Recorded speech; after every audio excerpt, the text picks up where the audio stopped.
Atenção, alô, alô, mamãe, papai, eu aqui na televisão.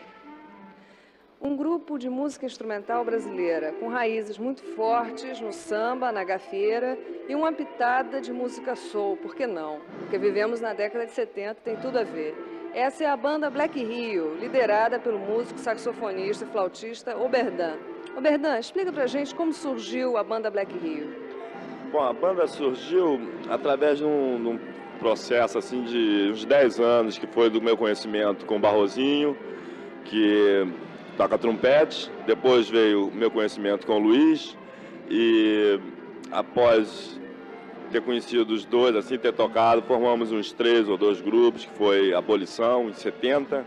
Depois a Abolição acabou, foi cada um para um lado, Luiz e Barrozinho. Depois, mais tarde, formamos um outro grupo, chamada Banda do Bando, que funcionou assim por uns 6 meses.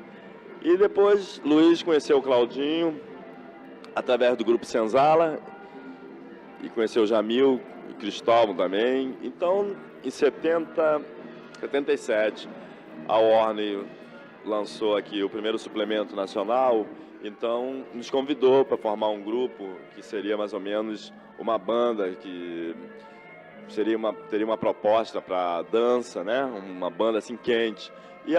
Aí nós começamos a convocar a rapaziada. Barrozinho, que já tocava sempre comigo, o Luiz, Claudinho, e a banda foi formada, né? Gravamos o disco e a banda apareceu dentro desses termos. Agora, há 2 meses saiu o Jamil, contrabaixista, entrou o Valdecir, e saiu o Cristóvão, que era o pianista, e entrou o Jorjão. Então a banda atualmente ainda tem mais esses 2 elementos. A gente pode chamar os caçulas, né? O Valdecir e o Jorjão.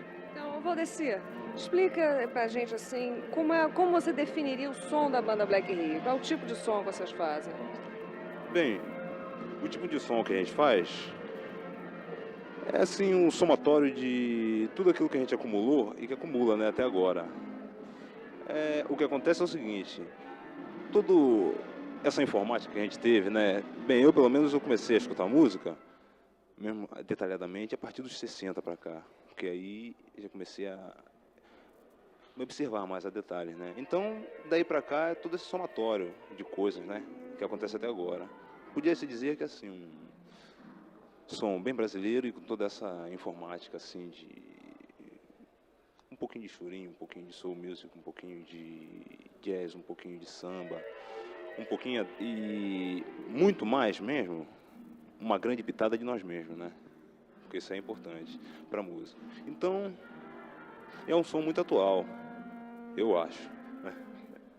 E, Werner, há dificuldades para a banda trabalhar, sendo ela um grupo instrumental? Isso cria problemas para o grupo?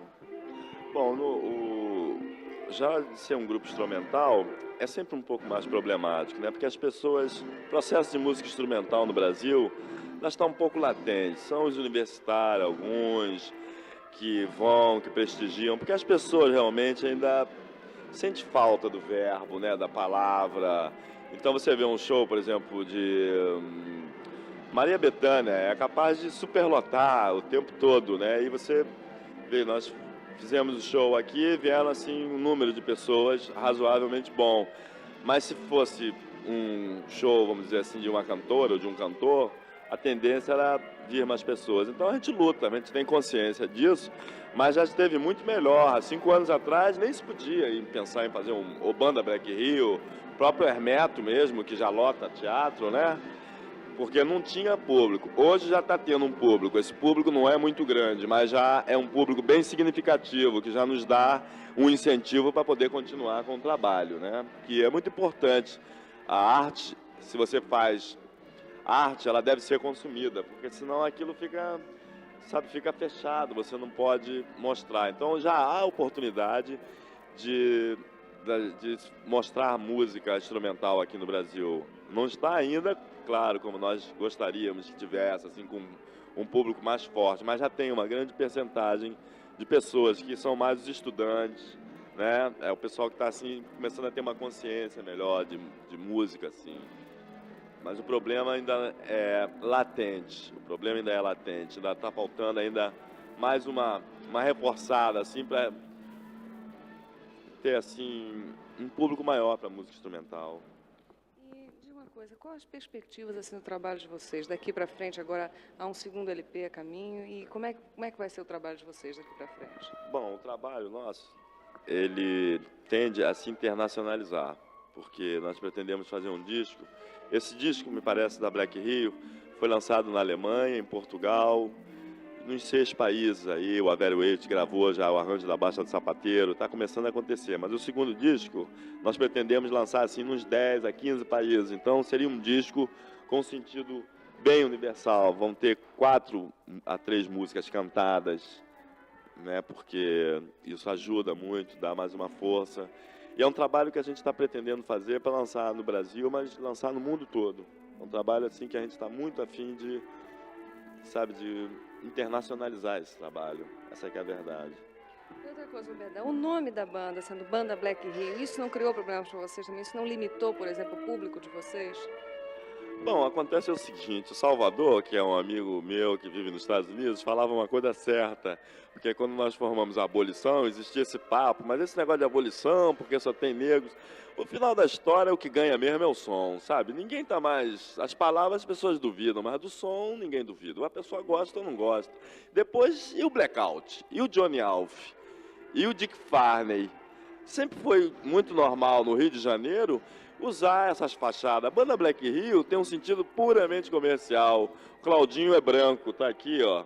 Se nós quiséssemos lançar uma proposta racista, não íamos convidar um branco para colocar na banda Black Rio. Acho que é uma fachada. Black significa swing, coisa quente. Então, quem quiser, que entenda isso. E quem não quiser, entenda pelo lado do som, que é a nossa única arma, é o som. Nós não temos a palavra.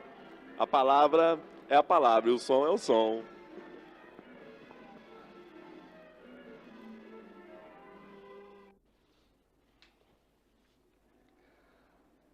Eu acho o trabalho do Vitor, entende? Um trabalho muito bonito, um trabalho muito árduo, um trabalho muito difícil. Porque aqui no Brasil, o campo de música de jazz é um campo muito limitado. E eu acharia que o Vitor, entende? Era um nome que o Brasil devia exportar como café, enfim, com tudo, para mostrar a nossa música e a música deles lá fora, que é um músico capaz para qualquer parte do mundo, tanto para a Rússia, como para a Áustria, como para os Estados Unidos, enfim, para qualquer lugar. Só tem elogios a fazer. Eu acho ele realmente espetacular. E ele se especializou no instrumento, entende? Que é um instrumento muito, muito difícil, que é o saxofone soprano, entende? Ele é muito estudioso, muito talentoso. Eu tive muito pouco contato com ele, mas pelos concertos que eu vi ele fazer, que eu já ouvi, eu considero ele um dos melhores, sabe? Dos melhores do que eu já ouvi. E é só isso que realmente eu tenho falado do Vitor, mas eu acho que